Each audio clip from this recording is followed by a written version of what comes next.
Today's reading by Alex Foster, www.alexfoster.me.uk.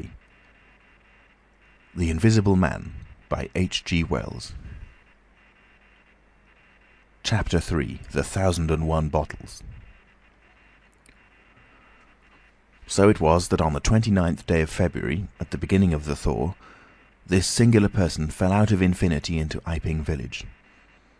Next day his luggage arrived through the slush, and very remarkable luggage it was. There were a couple of trunks indeed, such as a rational man might need, but in addition there were a box of books, big fat books of which some were just in an incomprehensible handwriting, and a dozen or more crates, boxes and cases, containing objects packed in straw, as it seemed to Hall, tugging with a casual curiosity at the straw, glass bottles. The stranger, muffled in hat, coat, gloves and wrapper, came out impatiently to meet Fearenside's cart, while Hall, who was having a word or so of gossip preparatory to helping them in, out he came, not noticing Fearenside's dog, who was sniffing in a dilettante spirit at Hall's legs. "Come along with those boxes," he said. "I've been waiting long enough." And he came down the steps towards the tail of the cart, as if to lay hands on the smaller crate. No sooner had Fearenside's dog caught sight of him, however, than it began to bristle and growl savagely, and when he rushed down the steps it gave an undecided hop and then sprang straight at his hand. "Ugh!" cried Hall, jumping back, for he was no hero with dogs, and Fearenside howled, "Lie down!" and snatched his whip. They saw the dog's teeth had slipped the hand, heard a kick, saw the dog execute a flanking jump and get home on the stranger's leg, and heard the rip of his trousering. Then the finer end of Fearenside's whip reached his property, and the dog, yelping with dismay, retreated under the wheels of the wagon. It was all the business of a swift half-minute. No one spoke, everyone shouted. The stranger glanced swiftly at his torn glove and at his leg, made as if he would stoop to the latter, then turned and rushed swiftly up the steps into the inn. They heard him go headlong across the passage and up the uncarpeted steps to his bedroom. "You brute, you!" said Fearenside, climbing off the wagon with his whip in his hand, while the dog watched him through the wheel. "Come here," said Fearenside. "You'd better—" Hall had stood gaping. "He was bit," said Hall. "I'd better go to see to him." And he trotted after the stranger. He met Mrs. Hall in the passage. "Carrier's dog," he said. "Bitten." He went straight upstairs, and the stranger's door being ajar, he pushed it open and was entering without any ceremony, being of a naturally sympathetic turn of mind. The blind was down and the room dim. He caught a glimpse of a most singular thing, what seemed a handless arm waving towards him, and a face of three huge indeterminate spots on white, very like the face of a pale pansy. Then he was struck violently in the chest, hurled back, and the door slammed in his face and locked. It was so rapid that it gave him no time to observe. A waving of indecipherable shapes, a blow, and a concussion. There he stood on the dark little landing, wondering what it might have been that he had seen.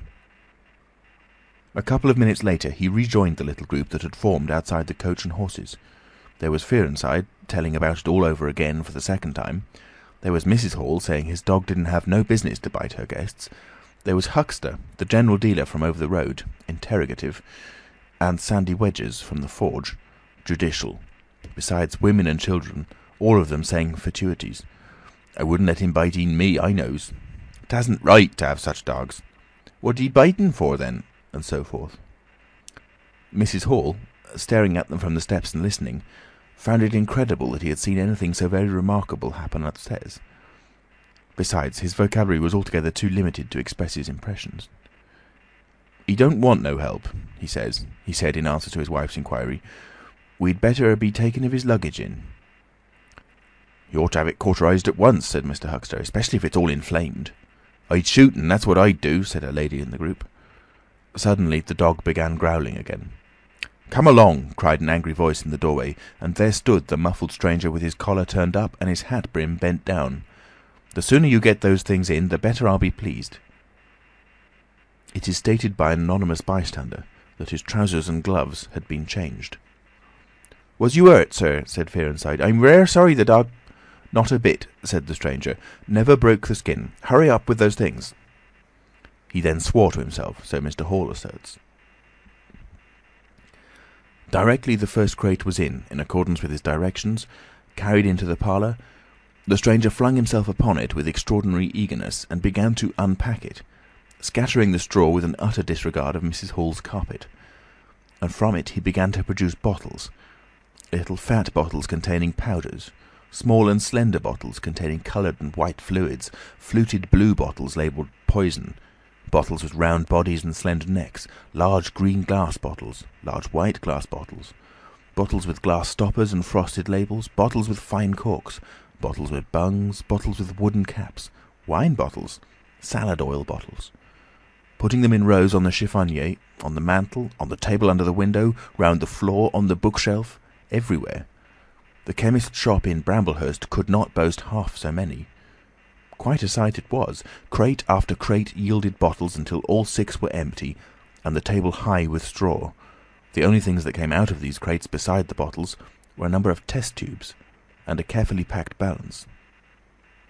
And directly the crates were unpacked, the stranger went to the window and set to work, not troubling in the least about the litter of straw, the fire which had gone out, the box of books outside, nor for the trunks and other luggage that had gone upstairs.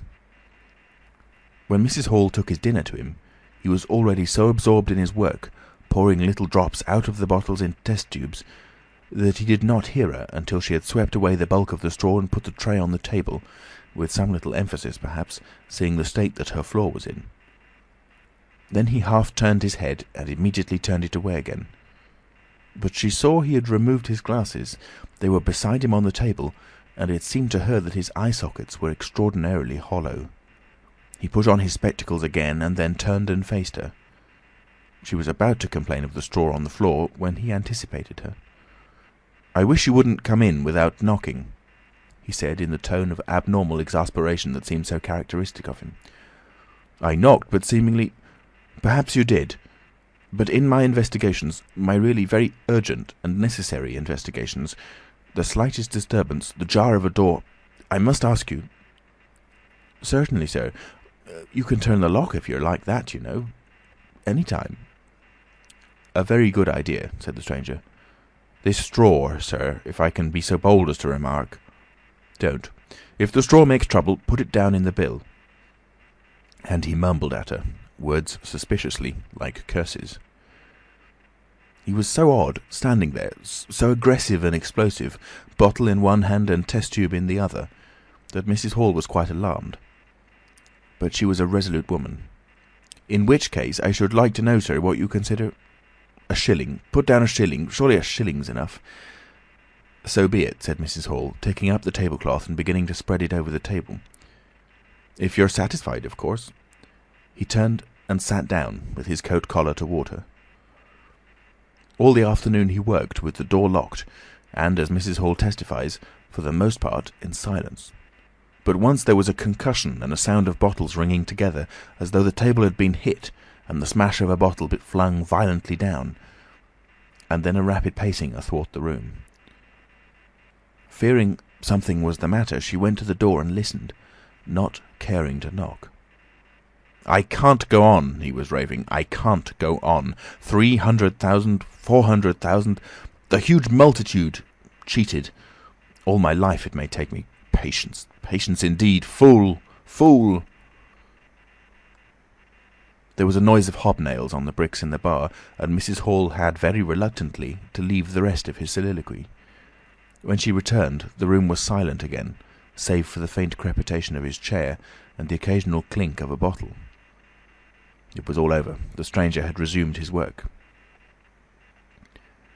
When she took in his tea, she saw broken glass in the corner of the room under the concave mirror, and a golden stain that had been carelessly wiped. She called attention to it. "Put it down in the bill," snapped her visitor. "For God's sake, don't worry me. If there's damage done, put it down in the bill." And he went on ticking a list in the exercise book before him. "I'll tell you something," said Fearenside mysteriously. It was late in the afternoon, and they were in the little beer shop of Iping Hanger. "Well?" said Teddy Henfrey. "This chap you're speaking of, what my dog bit, well, he's black. Leastways his legs are. I seed through the tear of his trousers and the tear of his glove. You'd have expected a sort of pinky to show, wouldn't you? Well, there wasn't none. Just blackness. I tell you he's as black as my hat." "My sakes," said Henfrey, "it's a rummy case altogether. Why, his nose is as pink as paint." "That's true," said Fearenside. "I knows that, and I tell you what I'm thinking. That man's a piebald, Teddy, black here and white there in patches. And he's ashamed of it. He's a kind of half-breed, and the colours come off patchy instead of mixing. I've heard of such things before, and it's the common way with horses, as anyone can see." Chapter 4. Mr. Cuss interviews the stranger. I have told the circumstances of the stranger's arrival in Iping with a certain fullness of detail, in order that the curious impression he created may be understood by the reader. But, excepting 2 odd incidents, the circumstances of his stay until the extraordinary day of the club festival may be passed over very cursorily. There were a number of skirmishes with Mrs. Hall on matters of domestic discipline, but in every case, until late April, when the first signs of penury began, he overrode her by the easy expedient of an extra payment. Hall did not like him, and whenever he dared, he talked of the advisability of getting rid of him. But he showed his dislike chiefly by concealing it ostentatiously, and avoiding his visitor as much as possible. "Wait till the summer," said Mrs. Hall sagely, "when the artistes are beginning to come. Then we'll see. He may be a bit overbearing, but bills settled punctual is bills settled punctual, whatever you'd like to say." The stranger did not go to church, and indeed made no difference between Sunday and the irreligious days, even in costume. He worked, as Mrs. Hall thought, very fitfully. Some days he would come down early and be continuously busy. On others he would rise late, pace his room, fretting audibly for hours together, smoke, sleep in the armchair by the fire. Communication with the world beyond the village he had none. His temper continued very uncertain.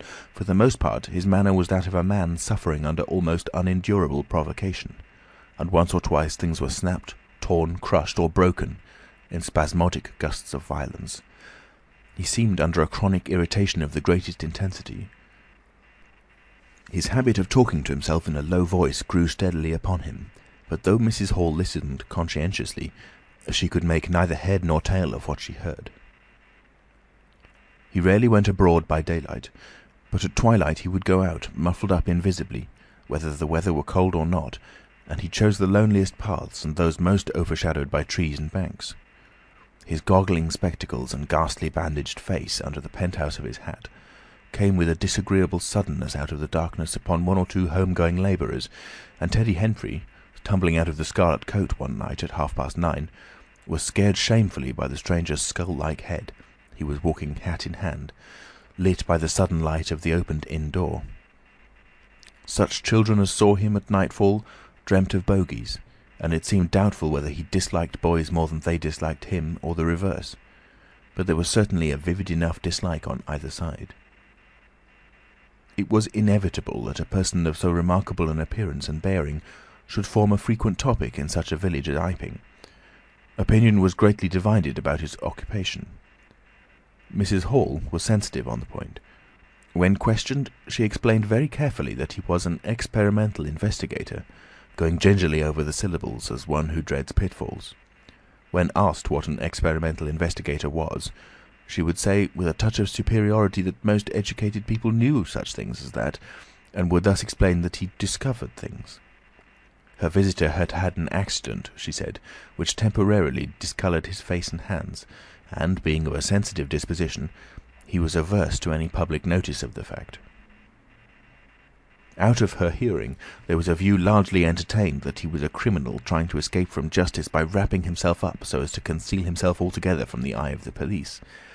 This idea sprang from the brain of Mr. Teddy Henfrey. No crime of any magnitude dating from the middle or end of February was known to have occurred. Elaborated in the imagination of Mr. Gould, the probationary assistant in the National School, this theory took the form that the stranger was an anarchist in disguise, preparing explosives, and he resolved to undertake such detective operations as his time permitted. These consisted for the most part in looking very hard at the stranger whenever they met, or in asking people who had never seen the stranger leading questions about him. But he detected nothing. Another school of opinion followed Mr. Fearenside, and either accepted the piebald view or some modification of it, as, for instance, Silas Durgan, who was heard to assert, if he chooses to show himself at fairs, he'll make his fortune in no time, and, being a bit of a theologian, compared the stranger to the man with the one talent. Yet another view explained the entire man by regarding the stranger as a harmless lunatic. That had the advantage of accounting for everything straight away. Between these main groups there were waverers and compromisers. Sussex folk have few superstitions, and it was only after the events of early April that the thought of the supernatural was first whispered in the village. Even then it was only credited among the women folk. But whatever they thought of him, people in Iping on the whole agreed in disliking him. His irritability, though it might have been comprehensible to an urban brain worker, was an amazing thing to these quiet Sussex villagers. The frantic gesticulations they surprised now and then, the headlong pace after nightfall that swept him upon them round quiet corners, the inhuman bludgeoning of all tentative advances of curiosity, the taste for twilight that led to the closing of doors, the pulling of blinds, the extinction of candles and lamps. Who could agree with such goings-on? They drew aside as he passed down the village, and when he had gone by, young humourists would go up with coat collars and down with hat brims, and go pacing nervously after him in imitation of his occult bearing. There was a song popular at the time called "The Bogeyman." Miss Satchell sang it in the schoolroom concert in aid of the church lamps, and thereafter, whenever one of the two villages were gathered together and the stranger appeared, a bar or so of this tune, more or less sharp or flat, was whistled in the midst of them. Also, belated little children would call "Bogeyman" after him, and make off tremulously elated. Cuss, the general practitioner, was devoured by curiosity. The bandages excited his professional interest. The report of the 1,001 bottles aroused his jealous regard. All through April and May he coveted an opportunity of talking to the stranger, and at last, towards Whitsuntide, he could stand it no longer, but hit upon the subscription list for a village nurse as an excuse. He was surprised to find that Mr. Hall did not know his guest's name. "He give a name," said Mrs. Hall, an assertion which was quite unfounded, "but I didn't rightly hear it." She thought it seemed so silly not to know the man's name. Cuss rapped at the parlour door and entered.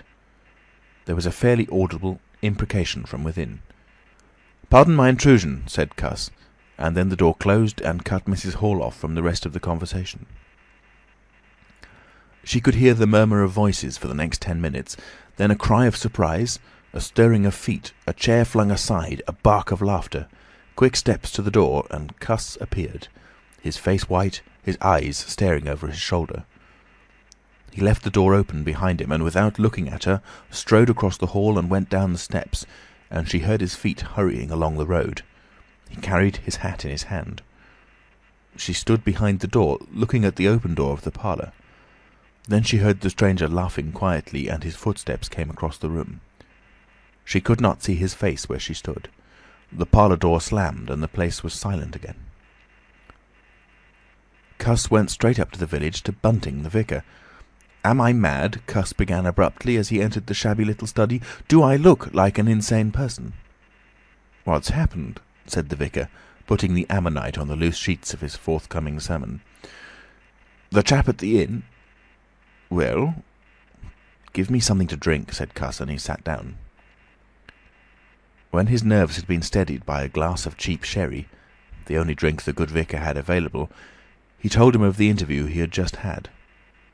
"Went in," he gasped, "and began to demand a subscription for that nurse fund. He'd stuck his hands in his pockets as I came in, and he sat down lumpily in his chair. Sniffed. I told him I'd heard he took an interest in scientific things. He said yes. Sniffed again. Kept on sniffing all the time, evidently recently caught an infernal cold. Well, no wonder, wrapped up like that. I developed the nurse idea, and all the while kept my eyes open. Bottles, chemicals, everywhere. Balance, test tubes in stands, and a smell of evening primrose. Would he subscribe? Said he'd considered him. Asked him, point blank, was he researching? Said he was. A long research? Got quite cross. A damnable long research, said he, blowing the cork out, so to speak. Oh, said I. And out came the grievance. The man was just on the boil, and my question boiled him over. He had been given a prescription, a most valuable prescription, although what for he wouldn't say. Was it medical? Damn you, what are you fishing after? I apologised. Dignified sniff and cough. He resumed. He'd read it. 5 ingredients. Put it down, turned his head. Draught of air from window lifted the paper. Swish, rustle. He was working in a room with an open fireplace, he saw. Saw a flicker, and there was the prescription burning and lifting chimney-wood. Rushed towards it just as it whisked up the chimney. So, just at that point, to illustrate his story, out came his arm. Well? No hand. Just an empty sleeve. Lord, I thought, that's a deformity. Got a cork arm, I suppose, and has taken it off. Then I thought, there's something odd in that. What the devil keeps the sleeve up and open if there's nothing in it? There was nothing in it, I tell you. Nothing down it, right down to the joint. I could see right down it to the elbow, and there was a glimmer of light shining in through a tear of cloth. Good God, I said. Then he stopped, stared at me with those black goggles of his, and then at his sleeve. Well? That's all. He never said a word, just glared, and put his sleeve back in his pocket quietly. I was saying, said he, that there was the prescription burning, wasn't I? Interrogative cough.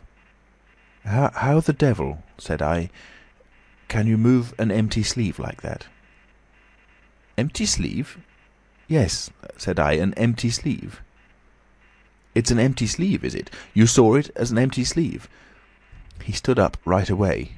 I stood up too. He came towards me in 3 very slow steps and stood quite close. Sniffed venomously. I didn't flinch, though I'm hanged if that bandaged knob of his and those blinkers aren't enough to unnerve anyone coming quietly up to you. You said it was an empty sleeve, he said. Certainly, I said. At staring and saying nothing, a barefaced man, unspectacled, starts scratch. Then very quietly he pulled his sleeve out of his pocket again and raised his arm towards me as though he would show it to me again. He did it very, very slowly. I looked at it. Seemed an age.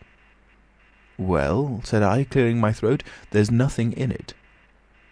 I had to say something. I was beginning to feel frightened. I could see right down it. He extended it straight towards me, slowly, slowly, just like that, until the cuff was 6 inches from my face. Queer thing to see an empty sleeve come at you like that. And then, well, something, exactly like a finger and thumb it felt, nipped my nose. Bunting began to laugh. There wasn't anything there, said Cuss, his voice running up into a shriek at the there. It's all very well for you to laugh, but I tell you I was so startled I hit his cuff hard and turned around and cut out of the room. I left him. Cuss stopped. There was no mistaking the sincerity of his panic. He turned round in a helpless way and took a second glass of the excellent Vicar's very inferior sherry. When I hit his cuff, said Cuss, I tell you it felt exactly like hitting an arm. And there wasn't an arm. There wasn't the ghost of an arm. Mr. Bunting thought it over. He looked suspiciously at Cuss. It's a most remarkable story, he said. He looked very wise and grave indeed. It's really, said Mr. Bunting with judicial emphasis, a most remarkable story. End of chapter 4. Recorded in Nottingham, England on the 13th of March 2006 by Alex Foster. www.alexfoster.me.uk